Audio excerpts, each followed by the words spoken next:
जय हिंद साथियों, मैं सम्राट आज़ाद आप सभी का आपके अपने चैनल भारतीय ज्ञान दर्शन पर स्वागत करता हूं। जैसा कि आप सभी जानते हैं, आपको कल पैट की परीक्षा के दृष्टिकोण से 50 प्रश्न पॉलिटी के दिए गए थे और ये बताया भी गया था कि पैट के एग्जाम में जो 5 प्रश्न आपके पूछे जाने हैं वो इन्हीं जो है प्रश्नों में से आ सकते हैं। अभी एक पार्ट उसका और अपलोड होना है जिसका उत्तर व्याख्यान मुझे आज आपको देना है। तो उत्तर व्याख्यान के सिलसिले में हम लोग बात करते हैं और देखते हैं जो प्रश्न आपको पूछे गए उनका क्या सटीक उत्तर रहेगा। कमेंट्स आपने सबने बहुत लोगों ने कमेंट्स किए हैं, उसके लिए बहुत बहुत धन्यवाद कि आप लोग इतना इस वीडियो को सराहा, देखा, लाइक किया। ये आपके फ़ायदे के लिए थी। तो मैं सबके नाम तो नहीं ले पाऊंगा, लेकिन जितने लोगों ने वीडियो को देखा है, अपने कमेंट्स किया है, वो अपने उत्तर का मिलान करते चले। ठीक है, तो अपनी कॉपी और पेन लेकर के बैठ जाएं।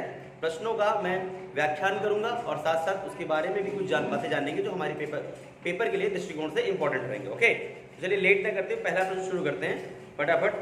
तो पहला प्रश्न आपके सामने पूछा गया था आपसे, एक मिनट मैं ऑन कर लेता हूँ। हाँ, पहला प्रश्न किया जा रहा है। देखिए, पहला प्रश्न है, भारत की संविधान सभा की प्रारूप समिति के अध्यक्ष कौन थे? तो संविधान सभा की प्रारूप समिति के अध्यक्ष सिर्फ और सिर्फ यहाँ पे संविधान के जो पिता हैं डॉक्टर भीमराव अंबेडकर वही हैं। इसमें ऑप्शन नंबर ए दिया गया है doctor BR Ambedkar, B option doctor Rajendra Prasad, C BN Rao और डी पंडित जवाहरलाल नेहरू। आपको प्रारूप समिति का अध्यक्ष बताना है, वो है डॉक्टर भीमराव अंबेडकर। पैट में इससे ऊपर लेवल नहीं जाएगा। जब यूपी SSSC का पेपर देंगे आप तो इसमें बहुत सी बातें होंगी कि प्रारूप समिति को कब अपनाया गया था। 29 अगस्त 1947 को अपनाया गया था। इसमें कितने दिन बहस चली थी? इसमें जो है 114 दिन तक बहस चली थी।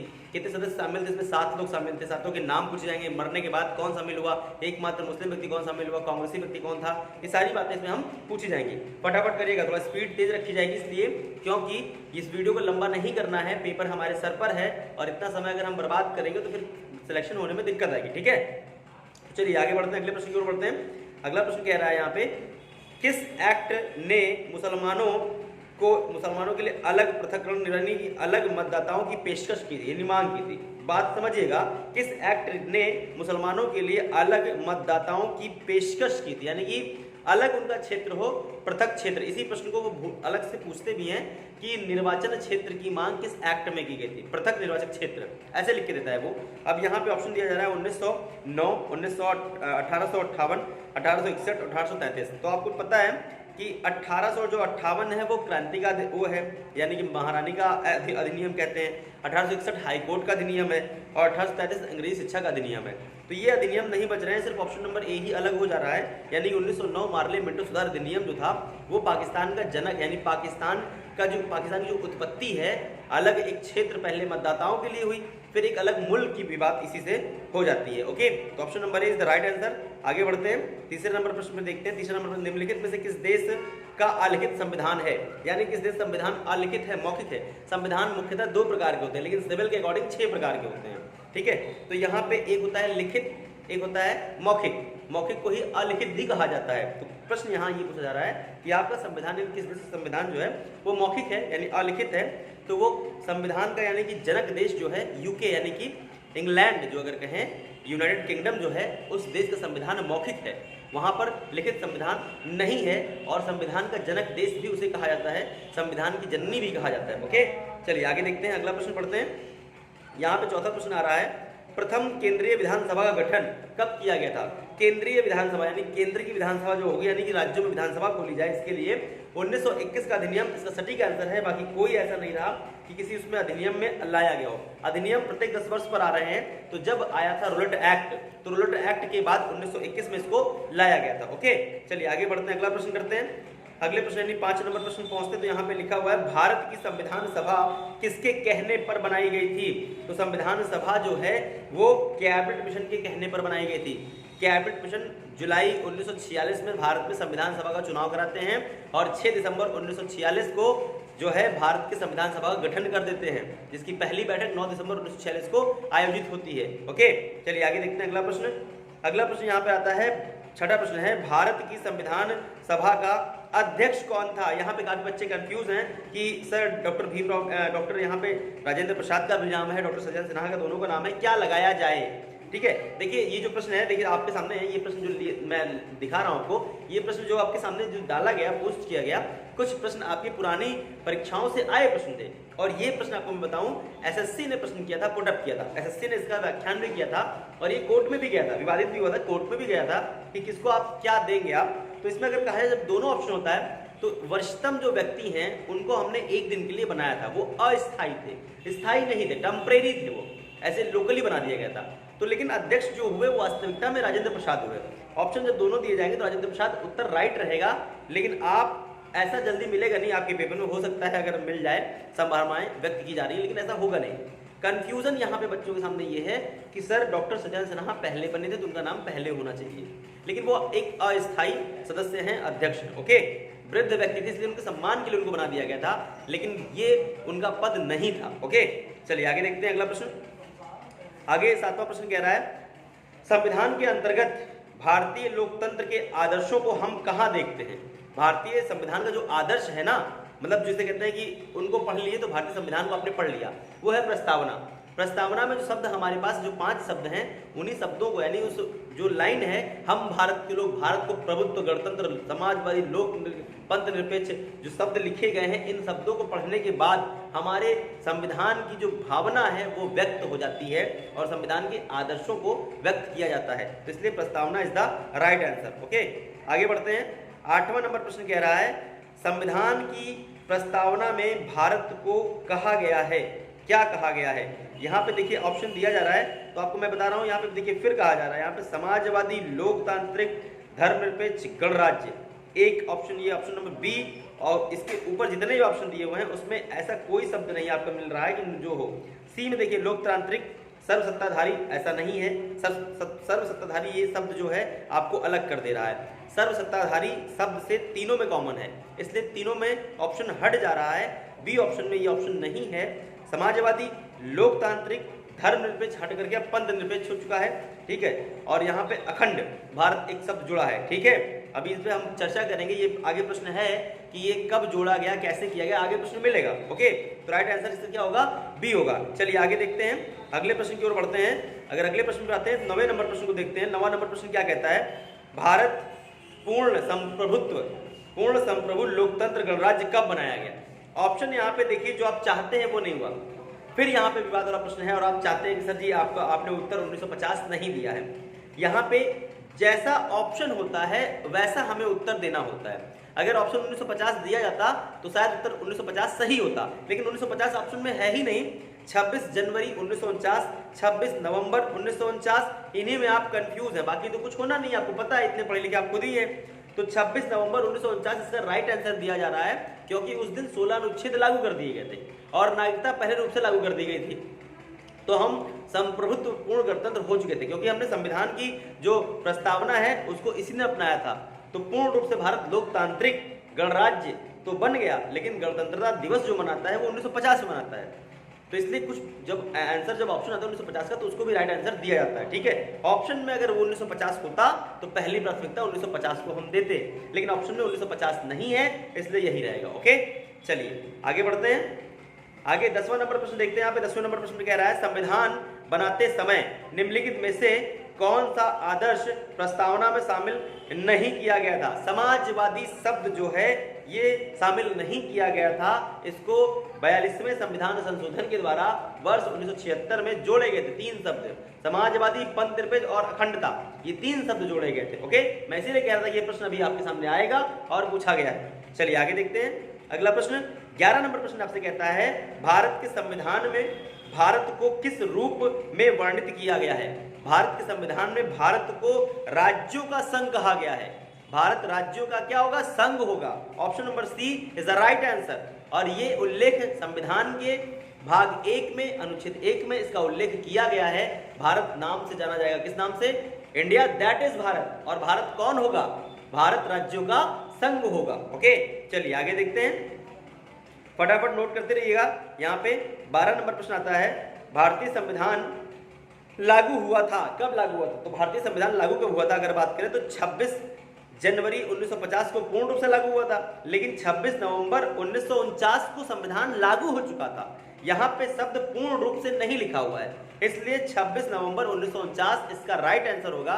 शब्द पे गौर करिएगा, अगर पूर्ण रूप से लिखा होता तो आपका उत्तर 26 जनवरी 1950 सही होता, लेकिन यहां पर कहा जा रहा है पूर्ण शब्द नहीं है। भारतीय संविधान लागू कब हुआ था?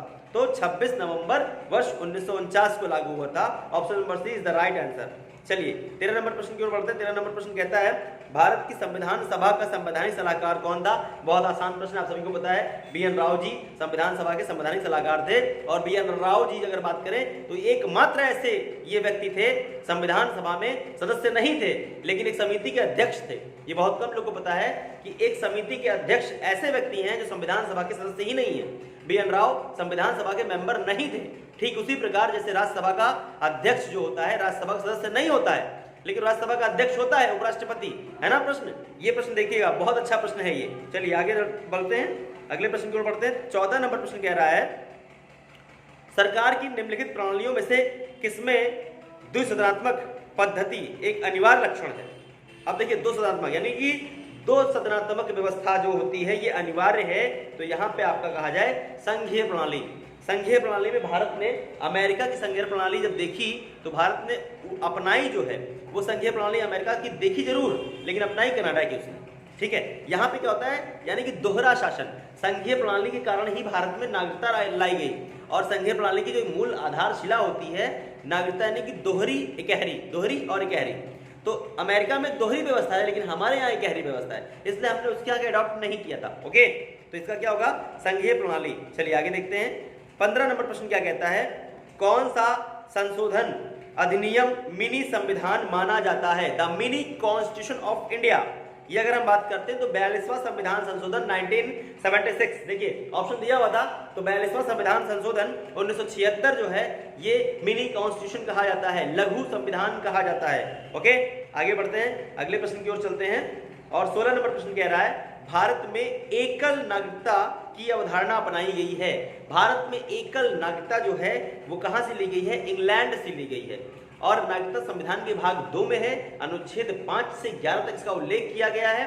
और हाँ, 31 अक्टूबर 2019 से पूरे देश में अब इकहरी नागरिकता लागू है, एकल नागरिकता लागू है। इससे पहले दुर्भाग्य हमारा था कि हमारे देश में जम्मू कश्मीर में दोहरी शासन व्यवस्था थी। संघीय व्यवस्था की जो परिकल्पना कश्मीर में है, उसमें यूएसए में है, वो हमने यहाँ देखने को मिलता था। ओके, चलिए आगे चलते हैं। 17 नंबर प्रश्न की बात करते हैं। दोहरी नागरिकता निम्नलिखित में से किसकी विशेषता है? तो दोहरी नागरिकता कहाँ की विशेषता है? दोहरी नागरिकता संघीय सरकार की व्यवस्था है। मैंने आपसे फिर कहा दोहरी नागरिकता निम्नलिखित में से किसकी व्यवस्था है? संघीय सरकार की। अमेरिका में यही व्यवस्था है। ओके, चलिए आगे बढ़ते हैं। 18 नंबर प्रश्न कह रहा है संविधान का कौन सा भाग नागरिकता से संबंधित है? देखिए बात आ गई, मैंने अभी कहा था नागरिकता संविधान के भाग 2 में है, अनुच्छेद 5 से लेकर 11 तक है। तो भाग 2 साफ साफ ऑप्शन नंबर बी दिया हुआ है, उसका उत्तर क्या होगा? आपका बी सही होगा। अभी परेशान मत होइए, आपको कल एक वीडियो मिलेगी जिसमें मैं सारे आर्टिकल एक रैंडमली आपको बता दूंगा कौन कौन से आर्टिकल में क्या क्या लिखा हुआ जो पेपर के दृष्टिकोण से। बिल्कुल फास्ट, ज्यादा लंबी नहीं वीडियो बनाऊंगा, मुश्किल से 20-25 मिनट की कोशिश करूंगा आपका कि मेन इंपॉर्टेंट जितने आर्टिकल हैं आपको मैं बता दूं। ओके, तो कल की वीडियो अवश्य देखिएगा। ओके, चलिए आगे बढ़ते हैं। 19 नंबर प्रश्न कह रहा है भारतीय संविधान ने संघीय प्रणाली कहां से अपनाई है? देखिए मैंने आपसे कहा था संघीय प्रणाली अमेरिका की है, लेकिन हमने अपनाई कहां से? हमने कहा था कनाडा से हमने अपनाई थी। तो संघीय प्रणाली कहां से अपनाई है? कनाडा से अपनाई गई है। आगे देखिए 20 नंबर कह रहा है विधि के सम्मत समानता का अधिकार किस अनुच्छेद में है? विधि के सम्मत समानता का अधिकार अनुच्छेद 14 में है, सभी एक समान होंगे। ओके, फिर बात करते हैं यहाँ पे अनुच्छेद प्रश्न नंबर 21 कह रहा है भारतीय संविधान में मूलभूत अधिकार किस देश के संविधान से लिए गए हैं? यूएसए के संविधान से लिए गए। अमेरिका के संविधान से हमने क्या लिया है? मौलिक अधिकार, मूलभूत अधिकार हमने कहां से लिया है? अमेरिका से लिया है। ओके, लेकिन हाँ अमेरिका से लिया तो जरूर है, लेकिन एक प्रश्न आपसे मैं पूछना चाहता हूं कि मौलिक अधिकारों का जन्मदाता देश कौन है दुनिया में? उत्तर कमेंट बॉक्स में करिएगा। ठीक है, चलिए आगे बढ़ते हैं। यहाँ पे 22 नंबर प्रश्न कह रहा है कि मूल संविधान में कितने मौलिक अधिकार थे? मूल संविधान में 7 मौलिक अधिकार थे। ठीक है, बहुत अच्छा से इसका एक एग्जांपल बनता है, मैं आपको दिखाना चाहता हूं। देखिए यहाँ पे बहुत आसान तरीका है, आप लिखिए मौलिक। ठीक है, आपने लिखा मौलिक, फिर आपने लिखा यहाँ पे अधिकार। ठीक है, ये रहा अधिकार। अब देखो ध्यान से भाई, मौलिक में कितने अक्षर है? 1 2 3, 3 अक्षर हो गए। अधिकार में 1 2 3 4, कितने अक्षर हो गए? 4 हो गए। तो 4 + 3 कितना होता है? बराबर 7। यानी कि मूल संविधान में कितने मौलिक अधिकार थे? 7 थे। अब कितने हैं? 6 हैं। तो ये व्यवस्था यानी कि जो आप कर रहे हो प्लस, अब प्लस नहीं होगा यानी ऐड नहीं होगा। अब क्या होगा? यहाँ मल्टीप्लाई का चिन्ह लगा दीजिए और मल्टीप्लाई के चिन्ह से देखिए 3 चौक यानी 4 तियां 3 चौके 12। आर्टिकल 12 से 35 तक मौलिक अधिकारों को रखा गया है ना। इंटरेस्टिंग, बहुत इंटरेस्टिंग है। किताबें बातें खुद करती हैं, आप एक बार बातें करके देखिए बस। ओके चलिए आगे देखते हैं। यहाँ पे 23वां नंबर प्रश्न आता है, मौलिक अधिकारों की बात संविधान के किस भाग में की गई है? भाग 3 में की गई है। देखो 3 अक्षर है, भाग 3 में की गई है। सीधा सा कॉन्सेप्ट है। आता है अगला प्रश्न, 24 नंबर प्रश्न, संविधान के किस अनुच्छेद के अंतर्गत कोई भी व्यक्ति मूल अधिकारों का हनन होने पर उच्चतम न्यायालय में आवाज उठा सकता है?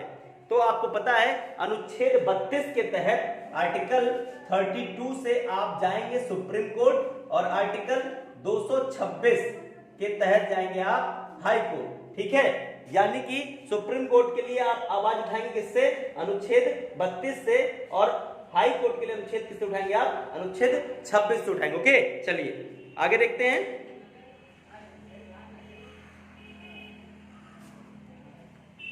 25 नंबर प्रश्न, एक मिनट, 24 नंबर प्रश्न हो चुका है, 25 नंबर प्रश्न देखते हैं। कोई प्रश्न छूटना नहीं चाहिए, इसलिए थोड़ा सा भाई, क्योंकि है ना ये वीडियो चल रही है।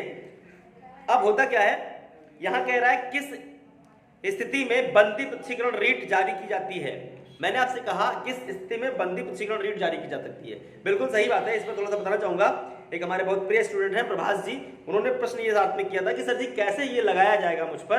तो अगर मैंने कहा भाई देखो, पुलिस किसी भी गिरफ्तारी में आपको गिरफ्तार कर ले, किसी बिना भी आपको गिरफ्तार कर ले, बिना वारंट के, ठीक है, आया उसने और पुलिस वाले ने आपसे बस ऐसे यानी कि अपनी पावर का दुरुपयोग कर रहा है वो, ठीक है, आपको बंदी बना लिया जाए तो आप फिर क्या करोगे? तो आप तो चले गए जेल भाई, आपको तो बंदी बना लिया। लेकिन आपको बंदी ले जाते समय अगर आपके जानने वाले आपको जान रहे हैं कि बंदी बनाया गया भैया को, या आपने किसी थ्रू बता दिया कि मुझे अरेस्ट किया जा रहा है, तुम रेट लगाओ, और आपने जो अनुच्छेद 32 में 5 प्रकार की शक्तियां जो प्रदान की गई हैं, रेट जो होती है, बंदी प्रत्यक्षीकरण, परमादेश, यहाँ पे आता है उत्प्रेक्षण, प्रतिषेध लेख और अधिकार प्रेक्षा। ये 5 जो रीटें हैं, इसमें सबसे बड़ी जो पहली रीट है, पावरफुल रीट है, वो है बंदी प्रत्यक्षीकरण। अगर आपको बंदी बनाया गया है तो रीट लगाई जाएगी। रीट लगाने पर जब रीट लगेगी, जिस न्यायालय से लगी है उस न्यायालय से संबन जारी होगा, और वो संबन कहाँ पहुंचेगा? जो व्यक्ति को अरेस्ट किया गया है, जिस कोतवाली में अरेस्ट किया गया है, वहां संबन पहुंचेगा। वो संबन क्या करता है? उस संबन के लेते ही, साइन करते ही, वहां स्वीकार करते ही 24 घंटा काउंट किया जाएगा, और 24 घंटे के अंदर जो व्यक्ति दोषी जिसको अरेस्ट किया गया है उसको सशरीर सदेह लेकर के जिला जज या जो भी जज जहां लगाए हैं वहां उपस्थित होना अनिवार्य है। इस कंडीशन में 24 घंटे में पुलिस को इतनी रिलीफ मिलती है, आने जाने का समय उसमें हटा दिया जाता है, और उसके बाद पुलिस वहां लेकर उपस्थित होती है। इस केस में जज के पास इतनी पावर होती है कि जज ऐसे केसेस में चेहरे की भाव भंगिमा यानी कि जेस्चर्स, मुद्रा चेहरे के देख करके जो अपराधी है, जो अभियुक्त है, उसे बाइज्जत रिहा भी कर सकता है। ठीक है, तो ये आपका रहा दोषपूर्ण पुलिस नजरबंदी के संज्ञान में ये आप लगाएंगे। ठीक है, आप सभी अधिकार को जानिए, अपने अधिकारों को बिल्कुल पहचानिए। ठीक है, आगे देखते हैं 26 नंबर प्रश्न, उच्चतम न्यायालय द्वारा कितने प्रकार की रीट जारी की जाती है? अभी मैंने कहा 5 प्रकार की रीट, फिर बता दे रहा हूं 5 प्रकार की रीट: बंदी प्रत्यक्षीकरण, परमादेश, उत्प्रेक्षण, प्रतिषेध लेख, अधिकार प्रेक्षा। ओके चलो आता है अगले 27 नंबर प्रश्न। 27 नंबर प्रश्न पे आते हैं। भारतीय संविधान के अनुसार जीवन का अधिकार है, क्या है? जीवन का अधिकार, जीवन जीने का अधिकार आपका मौलिक अधिकार है। अनुच्छेद 21, यह अधिकार आपका क्या है? एक मौलिक अधिकार है। ओके, फिर आते हैं 28 नंबर प्रश्न पर आते हैं। किस संविधान संशोधन अधिनियम द्वारा संपत्ति के अधिकार को मूल अधिकार नहीं रखा गया? उसको हटा दिया गया, अब मूल अधिकार नहीं रहा। तो 44वां संविधान संशोधन वर्ष 1978 में मौलिक अधिकार से इसे हटा दिया गया है। अब संपत्ति का अधिकार एक विधिक अधिकार और कानूनी अधिकार हो चुका है। ठीक है, देखिए यहाँ पे एक प्रश्न, इसको मैं आपको बताता हूँ कि कैसे इसको आप करेंगे। बहुत आसान है, क्योंकि ये संशोधन आपसे 42वां या 44वां पूछा जा सकता है। ठीक है, देखिएगा, जब 42वां संविधान संशोधन लिखते हैं तो 42वां 1976 में हुआ था। ठीक है, कैसे याद रखोगे? 7 छंग 42, 7 का मल्टीप्लाई 6 पे करेंगे, 42 मिल जा रहा है हमको। ठीक है, यहाँ पे अगर हम बात करते हैं तो इसके बीच में अंतर कितना, 44वां लिख रहे हैं तो 2 का अंतर है, तो यहाँ भी 2 का ही अंतर होगा, 1978। ठीक है भैया, देखो 42वां 44वां दोनों आता है, तो 42वां सबको याद होता है, सबसे बड़ा है, मिनी कॉन्स्टिट्यूशन है, अभी पेपर में आपके पूछा भी गया है, अभी आपने पीछे मैंने बताया भी इसको। तो आप क्या करेंगे, यहाँ पे ये 42वां था, इसमें 2 का अंतर 44 में 42 में है, 1976 मैंने बताया है। यहाँ से कैसे आप करेंगे, 7 छंग 42 से कर लेंगे और फिर यहाँ पे 2 का अंतर यहाँ भी करेंगे, तब ये आपका काम बन जाएगा। ओके, चलिए आगे देखते हैं। 29 नंबर प्रश्न कह रहा है आपका, हाँ, doctor Bhimrao Ambedkar, doctor BR Ambedkar ने संविधान का दिल किसे मौलिक अधिकार को कहा था? संविधान का दिल, यहां थोड़ा कंफ्यूज कर दिया गया आपको, संविधान की आत्मा और हृदय, हृदय मतलब हार्ट यानी कि दिल, तो हृदय, यहां सिर्फ हृदय शब्द दिया गया कि किस अनुच्छेद को कहा था, तो अनुच्छेद 32 को डॉक्टर भीमराव अंबेडकर ने संविधान की आत्मा और हृदय कहा था। ठीक है, लेकिन एक प्रश्न यहीं पर और अच्छा सा बन जाता है कि अगर मैं आपसे पूछूं मौलिक अधिकारों को मूल आत्मा, संविधान की मूल आत्मा किसने कहा था? कमेंट्स बॉक्स में उत्तर जरूर करिएगा। और यहां भी मेरा एक प्रश्न है, संपत्ति का अधिकार, जिससे पहले हम बात कर रहे थे, 44वां संविधान संशोधन 1978 में इसको हटाया गया है, कानूनी अधिकार बनाया गया है, तो संविधान के किस भाग में रखा गया है? अब ये कानूनी अधिकार बनकर के 300 काम में चला गया, आपको पता है, लेकिन 300 का संविधान के किस भाग में है आपको ये बताना है। ठीक है, संपत्ति के अधिकार को संविधान के किस भाग में मेंशन किया गया है वर्तमान समय में? ठीक है, पहले 3 में था, भाग 3 में था, अब भाग 3 से हटा दिया गया है, तो किस भाग में रखा गया है, प्रश्न ये बनता है। ओके, चलिए आगे देखते हैं। 30 नंबर प्रश्न, कोई राज्य उन अधिकारों द्वारा जाना जाता है जिन्हें वह बनाए रखता है, यह कथन किसका था? तो यह कथन एक मशहूर राजनीतिज्ञ थे, लस्किन। ठीक है, एक लास्की है, मैकियावेली है, यहाँ पे JS मिली भी हैं, तो एक लास्की है, लास्की के एक कथन और भी हैं। संविधान की परिभाषा जब लास्की कहते हैं कि संविधान किसे कहते हैं, तो लास्की ने ही कहा था, किसी देश या था उस संस्था को चलाने के लिए जो नियम कानून बनाए जाते हैं वो उस देश के संविधान कहलाते हैं। ठीक है, तो लास्की को बिल्कुल याद रखें, लास्की की डेफिनेशन ज्यादातर चलती है संविधान की डेफिनेशन, क्योंकि सुभाष कश्यप जी ने लास्की का पूरा समर्थन किया है। सुभाष कश्यप जी को आप शायद जानते होंगे, राज्यसभा सांसद, जो कि अब हमारे देश में वर्तमान समय में सबसे बड़े संविधान के ज्ञाता हैं। ठीक है, चलिए आगे देखते हैं। 31 नंबर प्रश्न की बात करते हैं। तो 31 नंबर प्रश्न क्या कहता है, एक मिनट, नेट थोड़ा स्लो है।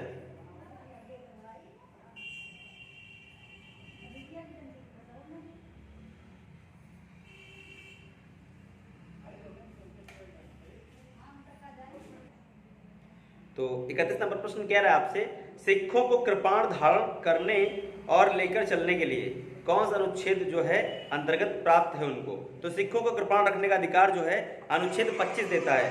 अनुच्छेद 25 अगर बात करते हैं तो अनुच्छेद 25 जो है ये अधिकार देता है। तो आपने 21 नंबर प्रश्न में पूछा गया था आपसे कि कौन सा अनुच्छेद सिखों को कृपाण लेकर के चलने का अधिकार देता है? सिख समुदाय, आप जानते हैं ना कि एक आर्टिकल है जो अनुच्छेद 19B कहता है निरायुद्ध सम्मेलन करने की आजादी, यानी कि बिना शस्त्र आप सम्मेलन करेंगे। तो सिखों, जब सिख समुदाय के लोग सम्मेलन करते हैं या कोई जुलूस, कोई धरना या कुछ भी निकालते हैं, तो भाई उनके पास कृपाण है, क्योंकि जैसे एक जनेऊ संस्कार हिंदुओं में होता है वैसे कृपाण संस्कार यानी सिख समुदाय का एक अंग है। तो भाई कृपाण तो उनको रखना ही रखना है। तो भाई ये जो उनको रख करके सम्मेलन करना है, इनके हथियार उनके पास है ऑलरेडी, तो क्या किया जाए भाई? तो अनुच्छेद 25 उनको ये अधिकार देता है, धार्मिक स्वतंत्रता का मौलिक अधिकार प्राप्त है। और अब सिखों का जो कृपाण है उसका आकार छोटा कर दिया गया है, इसी के आधार पर 6 इंच से अधिक बड़ा नहीं होगा। और आप शायद अगर गौर से देखिएगा, प्रैक्टिकली लाइफ में आइए अगर, प्रैक्टिकल रियल लाइफ में, तो आप देखेंगे बैंकों में जब कोई सिख समुदाय का व्यक्ति जाता है तो अपने कृपाण को लेकर जाता है, लेकिन आप अपनी जेब में एक चाकू नहीं ले सकते हैं। अगर आप मॉल में एंट्री कर रहे हैं या कहीं जा रहे हैं तो सेंसर बीप करने लगते हैं। आपके पर्स में अगर चाकू है, कुछ भी है, तो आपका सेंसर बीप करने लगता है। तुरंत आपको मॉल का जो सिक्योरिटी गार्ड है वो बाहर करता है, मैम आपके बैग में कुछ है, निकालो आप।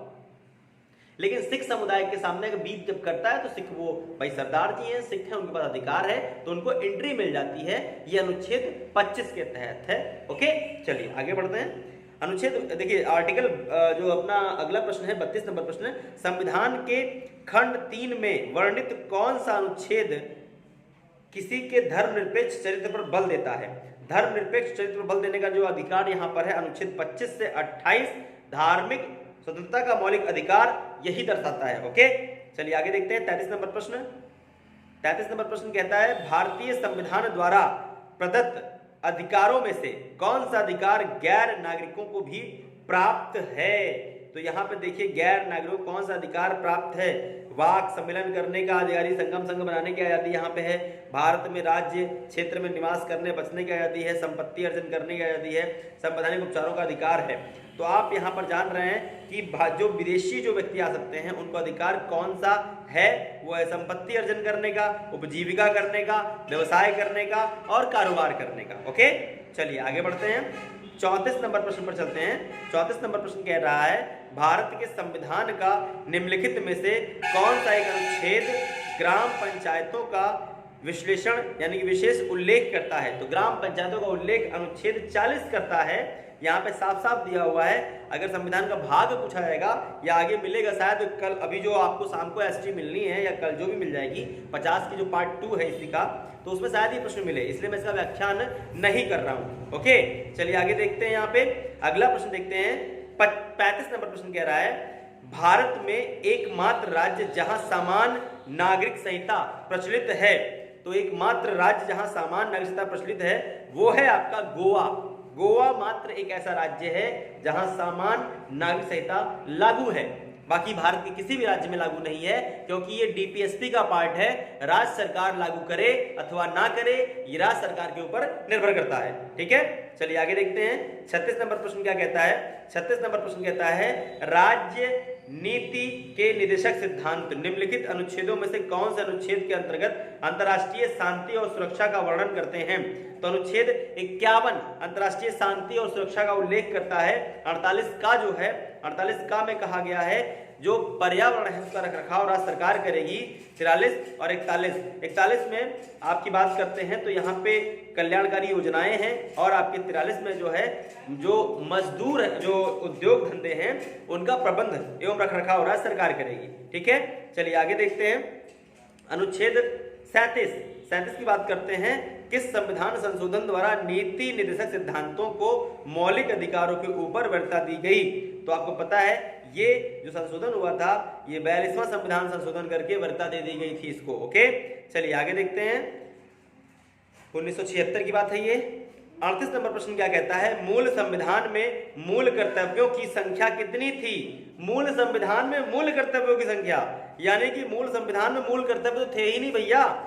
42वां संविधान संशोधन 1976 में किया गया था, सरदार स्वर्ण सिंह समिति के तहत इसको जोड़ा गया था, तो यानी कि 0 ऑप्शन इसमें रहेगा। Option number D is the right answer. निम्नलिखित में से कौन सा भारत के संविधान के अनुच्छेद 51 का के अधीन मौलिक कर्तव्य नहीं है?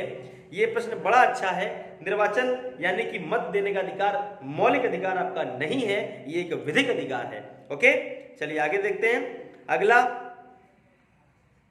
40 नंबर प्रश्न, किस वर्ष भारत के संविधान में मूल अधिकारों के साथ मौलिक कर्तव्यों को जोड़ा गया? मैंने अभी बताया कि 1976 में 42वें संविधान संशोधन द्वारा यह बात जोड़ी गई थी। तो ऑप्शन नंबर क्या है? बी। चलिए 41 नंबर प्रश्न की ओर बढ़ते हैं। 41 नंबर प्रश्न क्या कहता है, किस संविधान संशोधन बिल के द्वारा वोट देने के अधिकार को 21 वर्ष से 18 वर्ष कर दिया गया? तो 61वां संविधान संशोधन वर्ष 1989 में वोट डालने के अधिकार को 21 वर्ष से घटाकर 18 वर्ष कर दिया गया। यहाँ पे देखिए एक प्रश्न आता है, चलित न्यायालय का मानस पुत्र किसे कहते हैं? चलित न्यायालय का मानस पुत्र कलाम साहब को आता है, एपीजे अब्दुल कलाम। जब ये राष्ट्रपति थे 2002 से 2007 तक, तो इन्होंने इस व्यवस्था को शुरू किया था। चलित न्यायालय, चलती फिरती न्यायालय, इन्हीं के कार्यकाल में जो है संध्या कोर्ट का स्थापना किया गया था। इन्हीं के कार्यकाल में जो है वायरलेस कोर्ट की स्थापना की गई थी। संध्या कोर्ट यानी कि 5 बजे के बाद भी जहां पर ये कार्यवाही शुरू हो सके, चल सके। तो प्रश्न बना था उस साल कि ये बताएं चलित न्यायालय, संध्या न्यायालय, संध्या कोर्ट जो है भारत में सबसे पहले कहां खोली गई थी? तो सबसे पहले गुजरात में खोली गई थी। और फिर मजाक मजाक में एक क्वेश्चन बना था कि एक फिल्म जिद्दी है, जिद्दी में सनी पाजी कहते हैं कि 5 बजे के बाद देवा की अदालत शुरू होती है। तो हम लोग कहते थे कि 5 बजे के बाद मोदी की अदालत शुरू होती है। तो मोदी कहां के हैं? गुजरात के हैं। गुजरात में ये व्यवस्था शुरू की गई थी। वायरलेस कोर्ट की बात करते हैं तो वायरलेस कोर्ट हरियाणा राज्य पहला है जिसने वायरलेस कोर्ट को शुरू किया था। ओके, यहाँ पे देखिए अगला प्रश्न आपके सामने आ रहा है 43 नंबर। हामिद अंसारी भारत के किस क्रम के उपराष्ट्रपति थे? यहाँ पे हैं लिखा हुआ है, ये थे यानी पहले की बात है, लेकिन अभी ये हैं लिख गया है, कोई बात नहीं। तो उपराष्ट्रपति आपको पता है किस क्रम के हैं?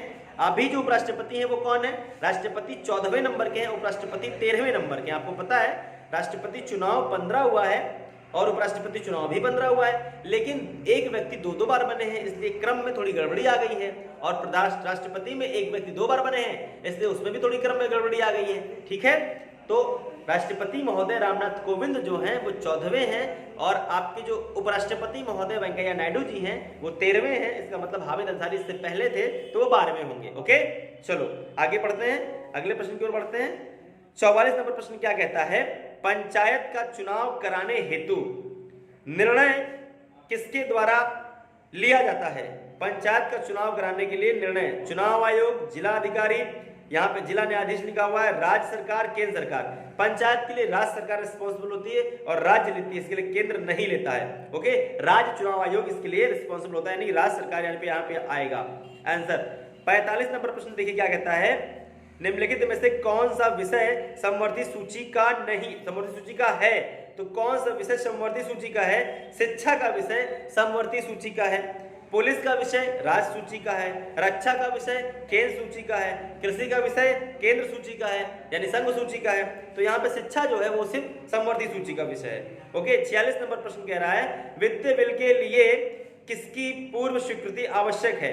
वित्तीय बिल अगर लेना है यानी वित्तीय बिल अगर पेश करना है तो आपको किसकी स्वीकृति चाहिए? वो है आपकी स्वीकृति, यहाँ पर अगर कहें तो वित्त मंत्री की स्वीकृति चाहिए। ओके, चलिए आगे देखते हैं अगला प्रश्न। वह कौन सा सभा है, वह कौन सी सभा है जिसका अध्यक्ष उस सदन का सदस्य नहीं होता है? मैं अभी बोला भैया राज्यसभा का जो अध्यक्ष है उस सदस्य का सदस्य नहीं होता है। ओके, यहाँ पे देखिए अगला प्रश्न है वह कौन सा, हाँ यहाँ पे हो गया। 48 नंबर प्रश्न, मौलिक अधिकार किसके द्वारा निलंबित किए जा सकते हैं? मौलिक अधिकार राष्ट्रपति के द्वारा निलंबित किए जा सकते हैं, लेकिन मौलिक अधिकार संशोधित जो होंगे वो संसद के द्वारा होंगे। ओके, 49 प्रश्न कहता है अभियुक्त को यह है नमूना हस्ताक्षर करने के लिए बाध्य करना क्या माना जाता है? तो यहाँ पे कहा जा रहा है अभियुक्त को जो है नमूना हस्ताक्षर यानी कि सेम हस्ताक्षर करने के लिए कौन सा बाध्य यहाँ पे किया जा रहा है? तो ये विधि के नियम का उल्लंघन है, न्यायसर्गिक सिद्धांत है, या व्यक्तिगत स्वतंत्रता की आजादी का उल्लंघन है, या विधि के सम्मान संरक्षण के अधिकार का उल्लंघन है। तो यहाँ पर सिर्फ और सिर्फ इसका उत्तर आता है व्यक्तिगत स्वतंत्रता के अधिकार का उल्लंघन है ये। ओके, लेकिन बैंकों में ऐसा किया था, वहां पर ये अधिकार नहीं चलता है क्योंकि वहां पे आपको पैसा विड्रॉ करना है, इसलिए वहां पे ये नियम आपका काम नहीं करता है क्योंकि आपकी प्राइवेसी ही वहां रखी जा रही है। 50 नंबर प्रश्न कह रहा है नीति निर्देशक तत्वों को किस देश से अपनाया गया? बिल्कुल सिंपल सा प्रश्न है, यानी कि आयरलैंड से लिया गया है नीति निर्देशक तत्व। ओके, तो ये रहा आपके प्रश्नों का कलेक्शन, जो 50 प्रश्नों के उत्तर दिए गए इसमें बता दिया गया है। अगली जो 50 प्रश्नों की वीडियो अपलोड की जाएगी उसको भी अवश्य देखिएगा, और हाँ कल की वीडियो देखना अवश्य मत भूलिएगा क्योंकि कल आपके बूस्टअप पॉलिटी की रैंडम क्लास ली जाएगी, जिसे कैप्सूल क्लास कह सकते हो आप, ठीक है, वैक्सीन क्लास कह सकते हो आप, ठीक है। वैसे इसका नाम तो मैं दूंगा भाई, इसमें वैक्सीन चल रही तो वैक्सीन क्लास कर लो, ठीक है। आधे घंटे में पॉलिटी यानी कि घोर कर पी लो, उससे बाहर आपका क्वेश्चन नहीं जाने वाला है। ओके, तो आज के लिए इतना ही। जय हिंद साथियों।